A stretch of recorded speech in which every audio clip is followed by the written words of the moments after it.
Una palmada resonó como un fallo en la mecánica de la mañana. Seca, rápida, humillante. La mano del oficial encontró la mejilla del hombre de traje con la violencia de quien cree poseer la calle.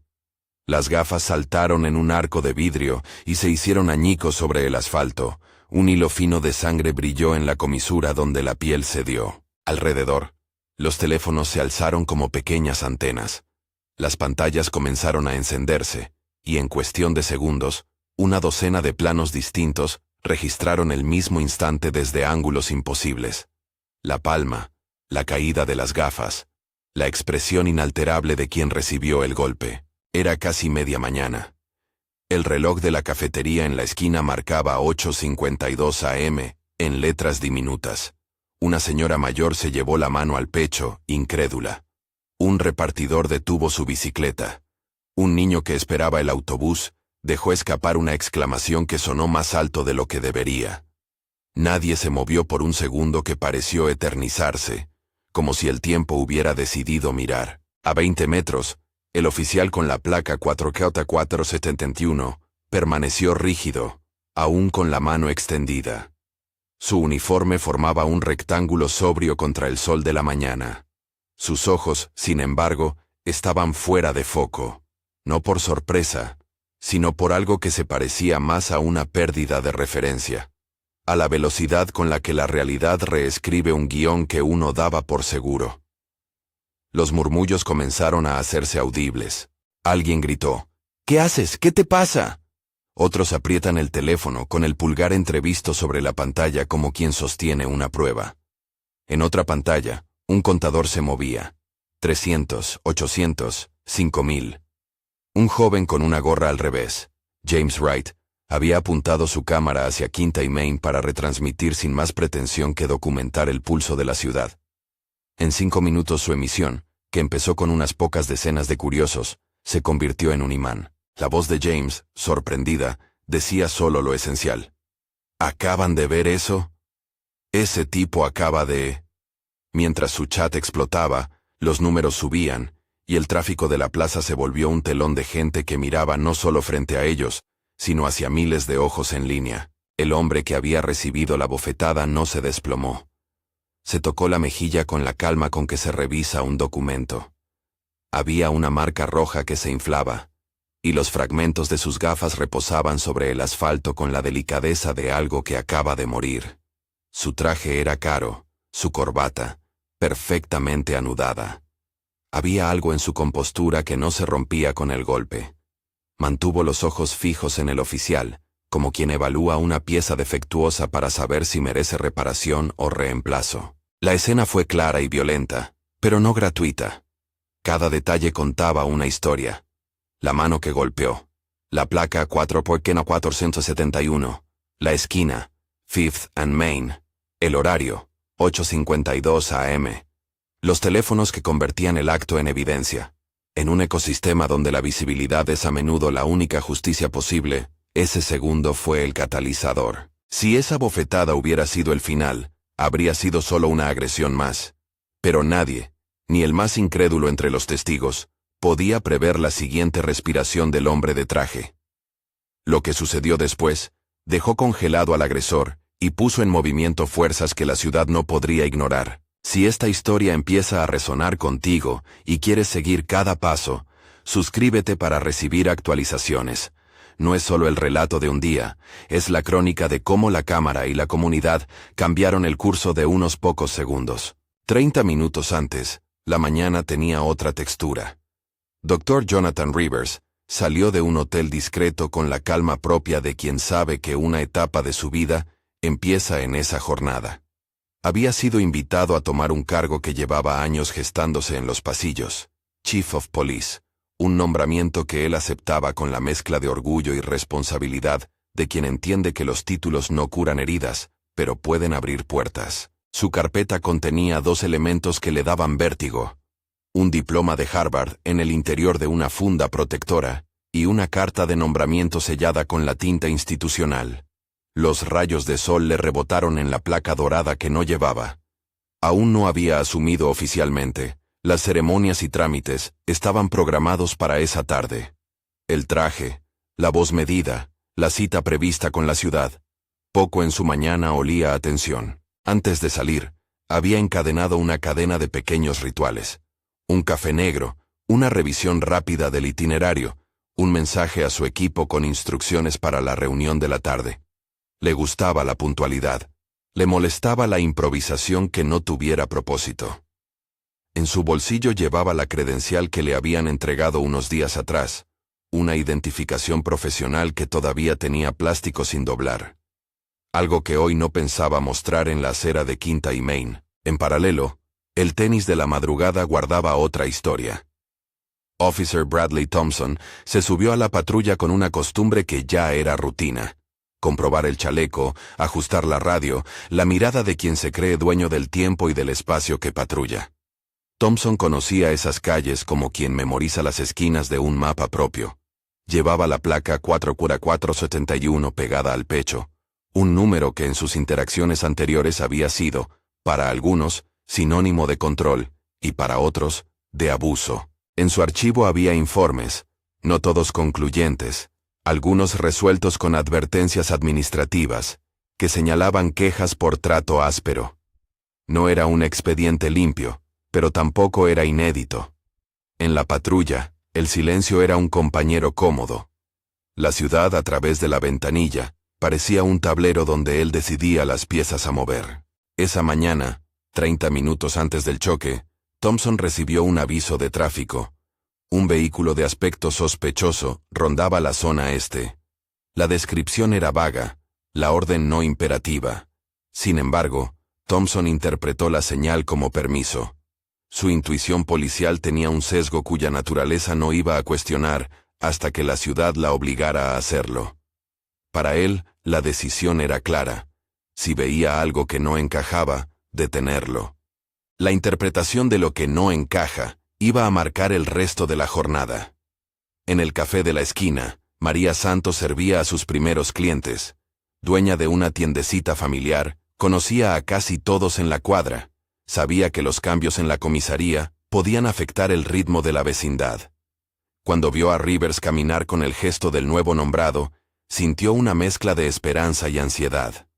Había escuchado rumores de reformas, de protocolos más claros y de procesos de vigilancia civil. Para ella, la posibilidad de que alguien con semblante estudiado, con una trayectoria académica, asumiera la jefatura representaba una promesa para su hijo Miguel, para las noticias nocturnas que hasta entonces habían sido más de quejas que de soluciones. Eleanor Mitchell, una vecina de la tercera edad que llevaba décadas en la cuadra, barría la entrada de su portal con la parsimonia de quien conoce el paso del tiempo.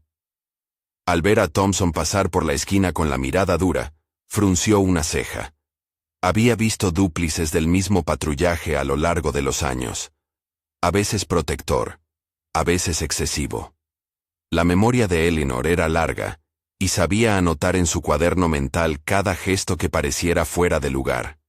James Wright, que esa mañana había salido sin otra intención que la de captar la vida de la calle para su canal, no era aún consciente de que su retransmisión serviría de espejo para la ciudad.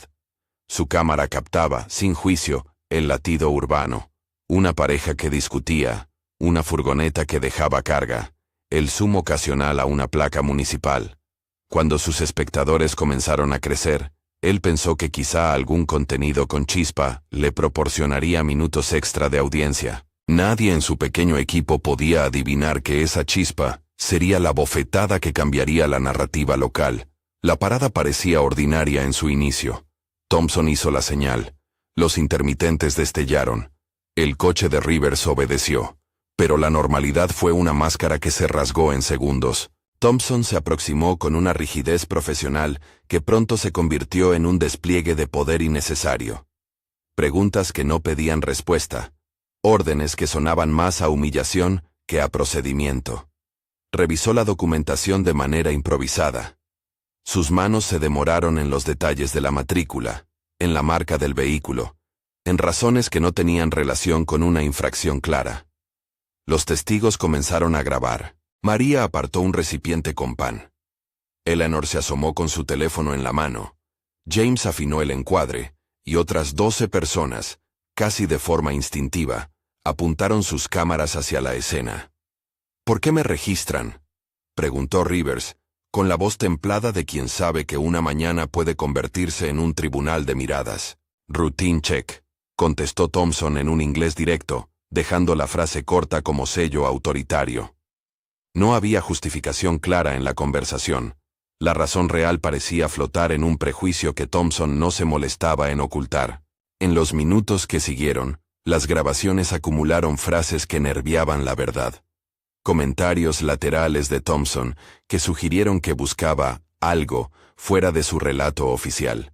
El ademán de un inspector que pensaba en los patrones más que en las personas. Rivers mantuvo la compostura. Su entrenamiento y su pasado académico no eran un escudo contra el agravio físico, pero sí una herramienta para la evidencia. Habló con precisión, pidió la identidad del oficial, solicitó que las cámaras se activasen, y sobre todo, decidió no resistir de forma que la escena se volviera peor.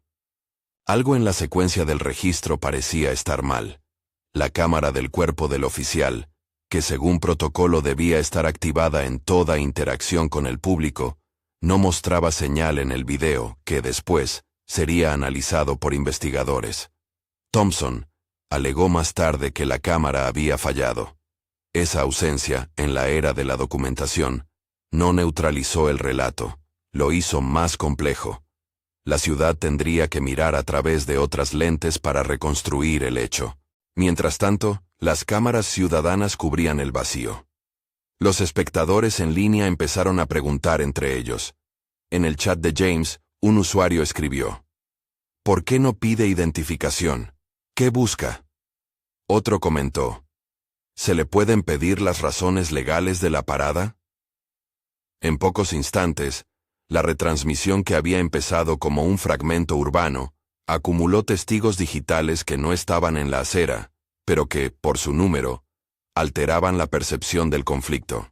Era como si el vecindario se extendiera más allá del asfalto y cobrara voz. Las palabras de Thompson, tensas y ocasionales, tuvieron un efecto acumulativo. Stand still. Hands where I can see them. I'm doing my job. Frases que sonaban a manual pero que, pronunciadas con un tono despectivo, apelaban al miedo. Rivers respondió con calma. Pidió una explicación. Insistió en que se identificara.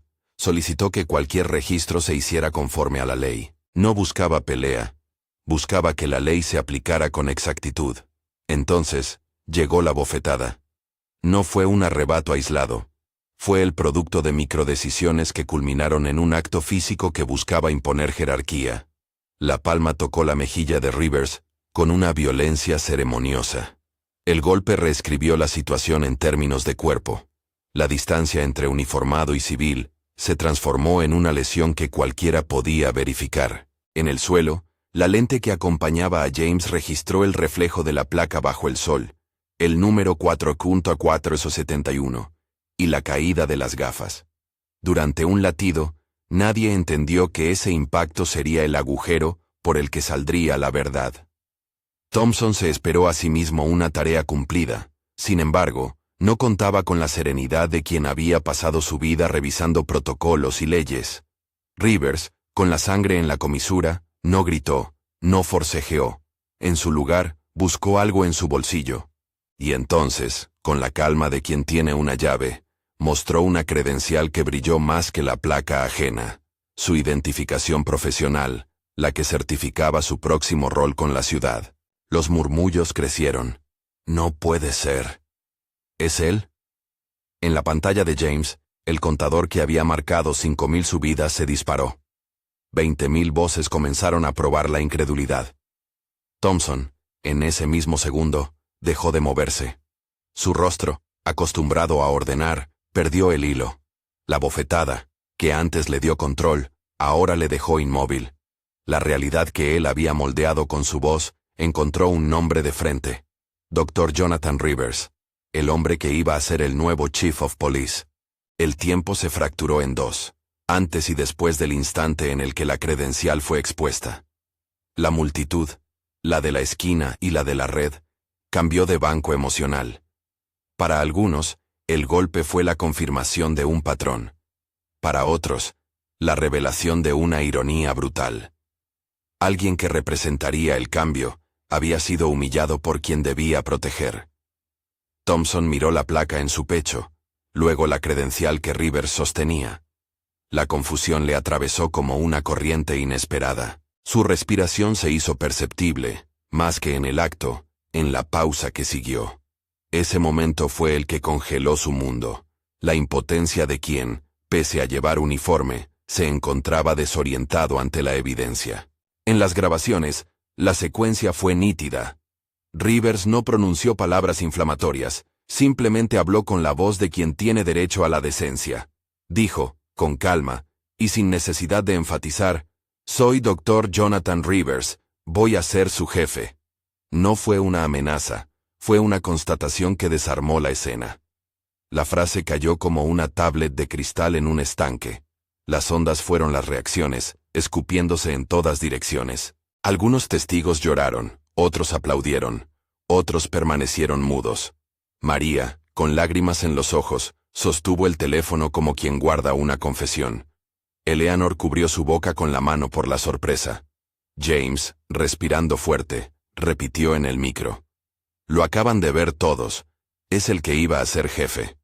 En el chat, alguien puso en mayúsculas, «Increíble». La cifra de espectadores creció como una mancha de aceite. 5,000, 12,000, 20,000. La ciudad miraba. El oficial que había golpeado parecía petrificado no solo por el rechazo social inmediato, sino por lo que esa exposición significaba para él. Una cadena de consecuencias que no dependían solo de su voluntad. Hasta ese momento, su autoridad había existido en el espacio controlado de la calle. Ahora, con la evidencia multiplicada por cámaras y testigos, la calle había decidido hablar con su misma voz. A los pocos minutos, el silencio dejó paso a acciones protocolarias. Un sargento que patrullaba por la zona, Sergeant Martínez, se acercó con paso directo. No era un hombre que buscara pompa. Llevaba una expresión profesional. Observó, tomó nota, pidió que Thompson bajara la mano. Había testigos, había grabaciones, había una credencial exhibida, los elementos que forman el núcleo de una queja formal. Martínez ordenó, con voz firme pero sin aspavientos, que Thompson se retirara para que la situación no escalara. La orden no fue un arresto. Fue el primer acto de separación que la institución podía realizar en un escenario en llamas. En el lugar, los ciudadanos no confiaron en la posible neutralidad de una intervención interna. Empezaron a nombrar a abogados, a hablar de asuntos internos, a pedir que la policía local se sometiera a investigación externa si era necesario. David Carter, un abogado con historial de apoyo a víctimas de abuso de poder, llegó en cuanto supo del incidente. Lo hizo sin alardes, con la carpeta ya abierta en su bandera mental. Fotografías, testimonios, declaraciones. Sabía que el tiempo era clave, que en las primeras horas se forjarían los ejes del proceso. Su presencia era un promontorio para la comunidad. Alguien que sabía transformar vídeos y palabras en exigencias formales. Mientras tanto, la transmisión de James comenzó a acuñar imágenes que pronto serían reproducidas en noticiarios. La mano extendida, la marca en la mejilla de Rivers, la placa 4,471 sobre el pecho de Thompson, la credencial que mostraba un nombre. En el archivo digital que se empezaba a formar en la nube, aquella secuencia sería la prueba primaria de la jornada. James, con voz contenida, repetía la hora. 8:52 AM, Fifth and Main. Como si enunciar la coordenada sellara la evidencia. Las decisiones inmediatas fueron medidas. Thompson fue apartado del patrullaje. No hubo detención formal en ese instante, porque el procedimiento exigía revisión interna y consideración de la evidencia, pero sí se aplicó una suspensión administrativa, el primer paso disciplinario que la institución suele tomar cuando la presión pública y la evidencia convergen. La suspensión no es una condena, es, en términos burocráticos, el acto de retirar una responsabilidad de vigilancia mientras se esclarecen hechos. Para muchos en la calle, sin embargo, fue la primera señal de que el engranaje entero podía empezar a moverse. Antes de que las sirenas habituales llegaran, la comunidad ya organizaba su propia respuesta. Grupos vecinales, activistas y organismos de vigilancia ciudadana compartieron copias del vídeo. Algunos añadieron contextos, otros pidieron calma y que se recogieran testimonios con rigor. No se buscaba venganza sino coherencia. Si lo que se vio era cierto, la respuesta debía ser firme, justa y transparente. Miguel, el hijo de María, recogió su madre y sostuvo la grabación como si fuese un certificado de que su barrio merecía respeto. En paralelo al microcosmos de la esquina, en oficinas más altas se empezaron a mover hilos que aún eran apenas sombras. Alguien en la comisaría comunicó el evento a Asuntos Internos. En otro despacho, la sección de Asuntos Públicos redactó una nota que no vería la luz de inmediato. La posibilidad de que el caso escalara a niveles federales no era una frase hecha. Era una ruta plausible dada la naturaleza del acto y la identidad mostrada. En cualquier investigación que busque la verdad, la multiplicidad de pruebas, cámaras ciudadanas, testimonios, registros previos, construye un mapa más fidedigno que la sola narrativa de los implicados. El aire en Quinta y Main se volvió pesado de preguntas. ¿Cómo es posible que un oficial llegue a ese punto? ¿Qué falló en los controles internos? ¿Qué papel jugaron los antecedentes de Thompson? ¿Cuántas veces antes se repitió esa violencia sin que nadie lo registrara? Las respuestas no estaban en la esquina. Estaban en archivos, en informes, en el pasado que empezó a mirar al presente con rencor. La respuesta inmediata del sistema fue, como siempre, retórica institucional. Promesas de investigación, visitas protocolarias, formularios que pedirían a los testigos relatar lo ocurrido. Pero la ciudad, alimentada por las imágenes y la indignación, no quería meras promesas. Quería resultados, sí, pero también mecanismos que evitaran que uno más de sus vecinos sufriera lo mismo. Era una demanda de justicia transformadora. No solo castigo, sino cambios que impidieran la repetición. Mientras la multitud se dispersaba lentamente y las cámaras seguían rodando, un detalle pequeño pero decisivo emergió. En el teléfono de James, un usuario posteó un enlace con un archivo que contenía quejas previas contra la placa 4.4CNSTI1. El enlace no resolvía nada por sí mismo, pero encendió otra luz en el tablero, el patrón. No fue una evidencia concluyente, pero bastó para que la conversación se desplazara de la anécdota al sistema. David Carter tomó nota, asintió, y comenzó a trazar el camino hacia una recopilación formal. La historia, que empezó con una bofetada en la acera, se estaba convirtiendo en algo más grande, el nodo de un problema sistémico. Sin embargo, aquello aún no hacía justicia.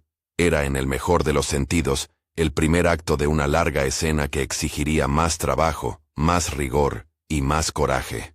Los flashes de los teléfonos y las palabras en los chats solo abrían la puerta. Lo que viniera después, investigaciones, responsabilidades, procesos, dependía de la fortaleza con que la ciudad siguiera sosteniendo la verdad. En la esquina donde habían caído las gafas, alguien dejó una servilleta con una nota. No es justo. Era una frase mínima que contenía todo el cansancio acumulado. Rivers la miró, la recogió con cuidado, y la puso en su bolsillo. No era un gesto simbólico sino práctico. Aquel día, la evidencia se anidaba en objetos pequeños, en testimonios directos, en credenciales que brillaban al sol. Las piezas estaban sobre la mesa. Ahora faltaba ensamblarlas. Cuando el sol se inclinó un poco más hacia el mediodía, las ruedas del proceso comenzaron a moverse con lentitud pero con determinación. Había rostros que ya estaban en marcha. El sargento que documentó la escena, el abogado que pidió declaraciones, la mujer que repartió copias del video entre vecinos, el joven que retransmitía y no terminaba de asimilar la responsabilidad que su cámara había adquirido. En el corazón de todo eso, la pregunta persistía. ¿Se atrevería la ciudad a sostener esa evidencia hasta sus últimas consecuencias? La mañana se cerró con un eco que sería el motor de las semanas siguientes. La grabación viral, la credencial mostrada, la placa 4T471 congelada en la incertidumbre. La bofetada había sido solo el detonante. Lo que venía después exigía instituciones que supieran mirar, leyes que supieran responder, y una comunidad dispuesta a no olvidar. En la esquina de Quinta y Main, bajo el brillo de una tarde que empezaba a dorarse, la ciudad empezó a escribir la primera página de una historia que todavía no tenía final. La investigación comenzó a desgranarse con la meticulosidad de un relojero. No fue un acto de justicia instantáneo, sino la suma de gestos lentos y precisos. Entrevistas, copias forenses, solicitudes de grabaciones a redes, citaciones a testigos. Desde la noche misma del incidente, los archivos digitales crecieron con la velocidad de una marea. Las imágenes de James, que ya habían viajado por todo el país, se descargaron, se duplicaron, se archivaron en servidores que más tarde servirían como línea de tiempo incontestable.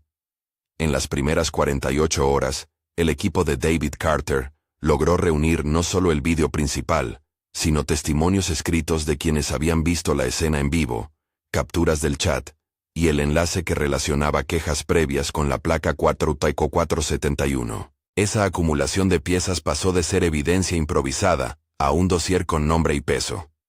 En la comisaría, la madrugada después de la humillación, no hubo silencio administrativo. El departamento activó el protocolo que obliga a remitir la investigación a asuntos internos. Ese fue el primer paso formal. Una suspensión administrativa para Bradley Thompson, separándolo temporalmente del patrullaje. Un formulario de inicio de investigación. La orden de preservar cualquier evidencia física y digital. La suspensión no fue celebrada por todos. Para algunos era apenas una formalidad. Para otros, un indicio de que la institución entendía la gravedad del hecho cuando la prueba era pública y explícita. Pero la ciudad tampoco esperaba que la lógica interna fuese suficiente. La suma de vídeos y el patrón que surgía de archivos pasados llevaron la investigación más allá. La Fiscalía Federal abrió un canal de comunicación con el departamento. No era automático ni común, pero cuando hay indicios de privación de derechos, bajo color de ley, y un patrón posible, la estructura federal entra en juego. Fue entonces cuando apareció en la escena la agente especial Sarah Carter, enviada por la oficina regional del FBI. Carter era del tipo de investigadora que hablaba poco y tomaba muchas notas. Su nombre inspiró confianza en la comunidad, y su experiencia con casos de derechos civiles le permitió ver lo que otros podían pasar por alto: conexiones, repeticiones, omisiones. La agente Carter no llegó con la pompa de una fuerza externa, sino con cajas de herramientas de investigación, pedidos de registros oficiales, autorizaciones para analizar cambios en las llamadas a la patrulla, rastreo de quejas archivadas y, sobre todo, la requisición de copias originales de los vídeos. Se pidió formalmente la cámara del coche patrulla y los dispositivos de Thompson. Se solicitó que se preservaran los backups y que se entregara el registro de activaciones de Bodycam de los últimos 2 años. Ese requerimiento, la cadena de custodia, era la columna vertebral de cualquier investigación que aspirara a sostener cargos en sede federal. Lo que emergió del análisis no fue de repente una verdad milagrosa, sino una acumulación de indicios. La Bodycam no registró los minutos críticos según el archivo oficial del dispositivo. El relato interno hablaba de falla técnica y de posible desincronización. Pero los investigadores encontraron que en otras intervenciones el dispositivo sí había funcionado. En el expediente, además, aparecieron al menos 4 quejas previas contra la placa 4 Pre 471. Algunas resueltas con admoniciones internas, otras archivadas por falta de pruebas, que, vistas en conjunto, sugirieron un patrón de trato áspero y de tensiones polémicas en vecindarios con población mayoritariamente de color. No era la sentencia. Era la base para que fiscales federales pidieran más: llamadas a declarar, órdenes de registro para archivos, la comparación de testimonios y la búsqueda de coincidencias. La estrategia de la defensa, encabezada por la abogada Jessica Martínez, se centró en puntos previsibles: fallos técnicos, ambigüedad en las percepciones, la necesidad de probar intención más allá del acto físico. Presentó una defensa que, por necesario, buscó sembrar dudas razonables, Argumentó que la falta de lesiones mayores, la aparente calma de Rivers y la posibilidad de que su reacción hubiera sido diferente en otra situación, complicaban una acusación de privación de derechos con intención. Su tarea era sembrar sombras sobre la evidencia que, hasta ese punto, parecía bastante clara. El proceso que siguió fue tenso y público. Las audiencias preliminares atrajeron periodistas, vecinos y activistas. La retransmisión de James y otros canales locales mantuvieron la atención en la evolución del caso. En las carteleras de los foros comunitarios se anunciaban reuniones para recoger testimonios y coordinar apoyo a las víctimas. David Carter trabajó con familias que se acercaron para contar otros episodios. Relatos de detenciones por perfiles, interrogatorios bruscos que no siempre quedaban registrados. Miguel, el hijo de María, que había sostenido el teléfono aquella mañana, participó en sesiones de capacitación organizadas por grupos de derechos civiles, para aprender cómo preservar pruebas y dar declaraciones claras. La ciudad empezaba a transformar la rabia en procedimiento. El gran momento procesal llegó cuando la Fiscalía Federal presentó cargos formales. No fue solo por la bofetada, fue por la combinación de la agresión física, las irregularidades en los registros del dispositivo del agente y el patrón de quejas que sugerían una conducta sistemática. Los cargos incluyeron la privación de derechos bajo color de la ley. En términos prácticos, la acusación sostenía que Thompson, en su capacidad como oficial, había excedido su autoridad y lesionado derechos constitucionales protegidos. Con los cargos vinieron audiencias que permitieron presentar pruebas periciales, botellines de sangre para confirmar la lesión, análisis forenses de los fragmentos de gafas, peritos que validaban la autenticidad de los vídeos, y expertos en prácticas policiales que explicaban cuál era el estándar esperado en una parada de tráfico. En la etapa de descubrimiento, emergieron escenas difíciles. Reportes internos donde se documentaban advertencias anteriores a Thompson. Correos electrónicos entre supervisores que hablaban de la necesidad de controlar el estilo de algunos agentes. Un manual interno que, sin justificar, sirvió para ubicar desvíos de procedimiento. La defensa atacó la cadena de custodia de algunos elementos, cuestionó la integridad de copias digitales y presentó testigos que hablaban de la carga emocional del trabajo policial. La batalla era legal, técnica y decidida. En la sala del tribunal, el relato que conmocionó a muchos no fue solo el del golpe, sino el del silencio que lo rodeó. Colegas que no vieron lo suficiente, mecanismos que permitieron quejas sin resolución, protocolos que no fueron supervisados con suficiente rigor. Rivers testificó con la serenidad que lo había caracterizado desde el inicio. Describió la secuencia, mostró las cicatrices menores que aún llevaba en el cuello, habló de su formación y de por qué, pese a todo, decidió no escalar el conflicto en la calle. Su testimonio articuló una doble carga, la de la víctima y la del futuro jefe, que debía pensar en la institución entera. Fue contundente sin teatralidad. Sus palabras pesaron porque venían de quien podría liderar el cambio. Las declaraciones de María y Eleanor añadieron calor humano al expediente. María habló de su negocio, de cómo la experiencia diaria del barrio se medía en microagresiones. Contó la mañana como si fuera una más de tantas, hasta que la cámara le dio voz. Eleanor, con su voz temblorosa por la edad pero firme en la memoria, relató patrones que había observado durante décadas. Miradas que descartaban, controles que excedían lo necesario, la sensación de no ser visto como vecino, sino como objeto de sospecha.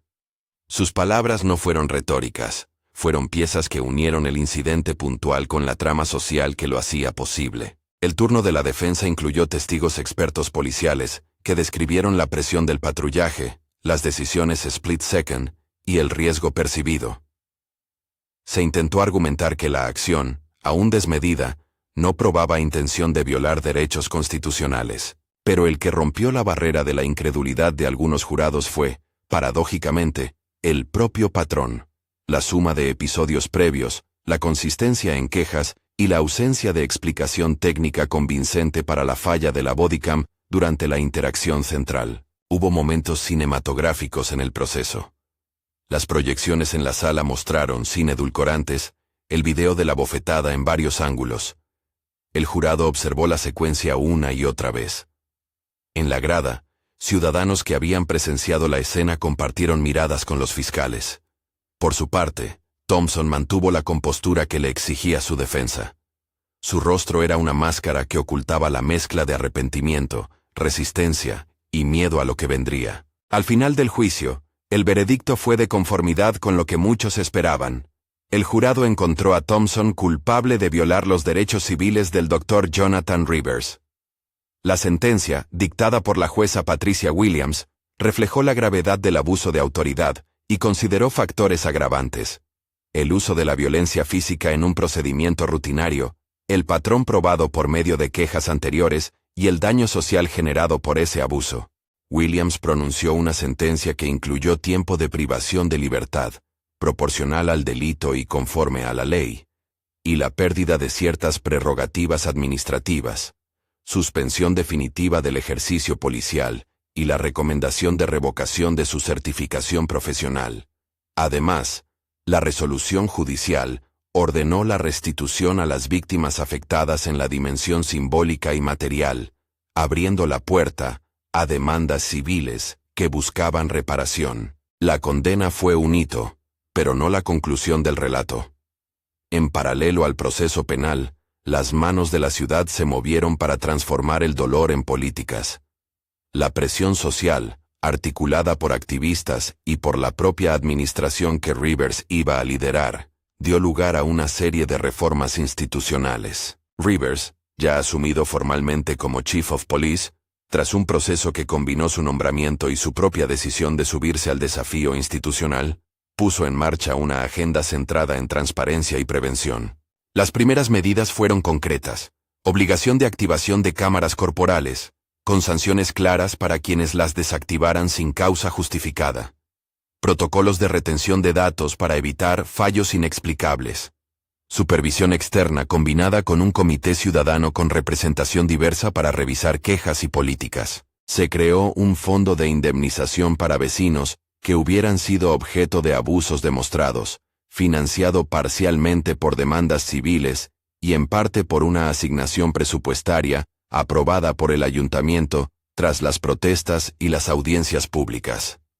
No todo fue inmediato ni perfecto. Los debates sobre presupuesto, alcance y supervisión fueron largos y duros. Pero la dirección apuntaba a hacer de la lección algo institucionalmente aprovechable. En la Escuela de Acción Comunitaria se tejieron iniciativas que reforzaron la idea de documentación ciudadana.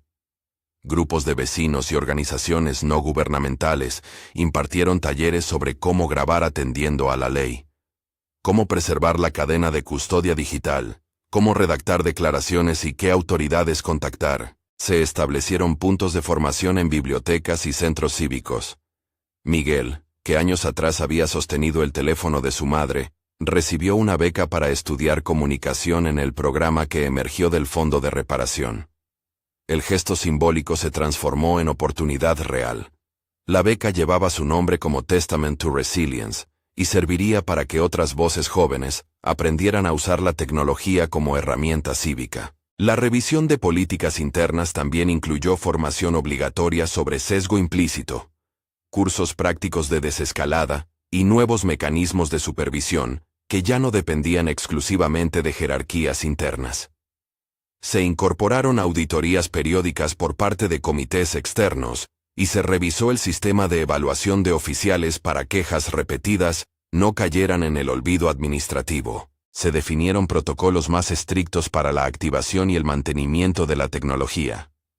Las cámaras corporales debían reportar errores en tiempo real a un servidor independiente, y cualquier falla técnica debía ser previa y justificada por mantenimiento, no por omisión. La comunidad, al ver estos cambios, no se disolvió en complacencia. La vigilancia ciudadana continuó siendo activa. Grupos independientes seguían analizando datos, promoviendo transparencia y solicitando informes públicos. La relación entre la policía y la comunidad se volvió por primera vez en décadas un diálogo incómodo pero necesario. Había heridas que no se borraban con políticas. Había personas que exigían justicia personal y símbolos que reclamaban memoria. Uno de esos símbolos fue la placa conmemorativa en la esquina de Fifth and Main. No surgió por decreto, sino por consenso. Vecinos, comerciantes y organizaciones que habían vivido la jornada quisieron un recordatorio que no celebrara la violencia, sino que honrara la vigilancia ciudadana y la búsqueda de dignidad. Se instaló una placa de metal discreta que llevaba una inscripción sobria, el nombre de la calle, la fecha, y una frase que invitaba a la memoria y la responsabilidad colectiva. Al lado de la placa se colocó un pequeño mural que mostraba manos sosteniendo teléfonos, pero también libros, diplomas, y una pequeña silueta que representaba a quienes trabajan por la reforma. Fue un acto de memoria colectiva más que un monumento. El caso también dejó consecuencias personales. Para Thompson, la pérdida del empleo, la condena y la marginación fueron cambios radicales. Amigos se distanciaron, ciertos apoyos que había en la fuerza desaparecieron, y la vida cotidiana fue otra. Hubo momentos de arrepentimiento público, entrevistas en las que intentó explicar errores, y un proceso de reflexión obligado. Para algunos, no existía redención posible. Para otros, la posibilidad de rehabilitación y de trabajo social era un tema a debatir. La justicia penal había cumplido un rol, pero la comunidad seguía activa en la discusión sobre cómo evitar futuros casos. Para Rivers, el camino fue doble. Como víctima, como funcionario que debía gobernar la institución que lo había humillado. Su liderazgo se midió en reformas, sí, pero también en gestos cotidianos. Visitas a las familias afectadas, encuentros con jóvenes en centros culturales, presencia en mesas de diálogo con organizaciones de derechos civiles. Su discurso público recuperó la idea de que la rendición de cuentas no es un fin en sí mismo, sino una condición para reconstruir confianza. Habló de protocolos, de cifras, pero también de historias personales. En la inauguración de las nuevas políticas, la sala municipal estuvo llena.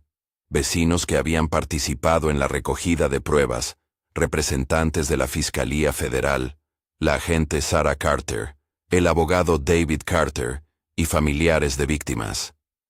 Rivers agradeció el trabajo colectivo y dijo: "No podemos permitir que la invisibilidad sea la coartada de la injusticia". Fue una frase que articuló la lección de la ciudad. La visibilidad, garantizada por la documentación y la intervención legal, puede detener conductas cuando la comunidad decide mirar. El impacto no se limitó a la ciudad. La historia de Fifth and Main fue citada en informes nacionales sobre políticas policiales, en seminarios de universidades y en reuniones de organizaciones de reforma. Expertos de otras jurisdicciones vinieron a observar cómo se había articulado la respuesta y qué medidas habían resultado más efectivas. Algunos criticaron que los cambios eran menores frente a un problema sistémico, y en parte tenían razón.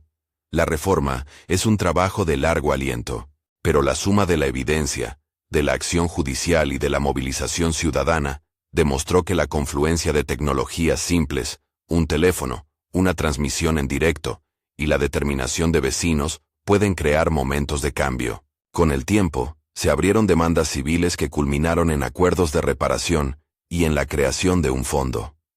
Esas resoluciones, aunque no eliminaron el daño, ofrecieron recursos para proyectos comunitarios, programas de becas, apoyo a pequeñas empresas afectadas por la crisis, y la financiación de una sala de formación en la comisaría para enseñar derechos y procedimientos a civiles y oficiales por igual. El fondo no fue una panacea.